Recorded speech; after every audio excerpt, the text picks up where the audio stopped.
Can diaspora Kenyans claim back the 1% US tax on remittances?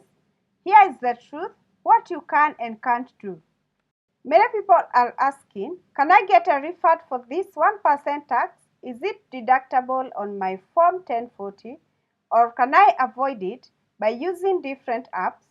So let's be clear. Yes, this is the US tax, the 1% excise tax introduced under the US budget, and it applies to money sent out of the country, and it's collected by the US Treasury. Can I claim it or deduct it when filing returns? So for most people, the answer is no. It's not refundable like income tax. You can't claim it as a credit. It's simply a cost of sending money, just like a bank fee. So who might claim it? There is one exemption for businesses. If you send money as part of a registered business, you may be able to record it as a business expense. But for personal transfers, this doesn't apply. So what do the IRS say?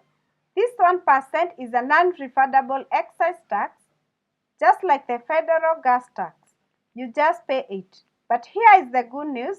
The final law removed the refund option, so apps like the Wave or Remittance are no longer required to report your personal details like your name, address, or social security number to the IRS.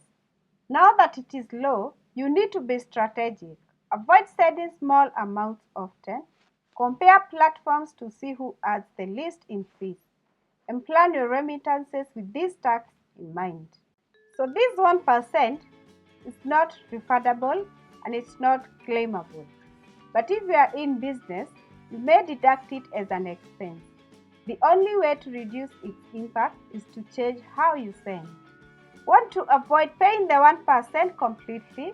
In my next video, I'll show you the smarter transfer methods that still work in 2025.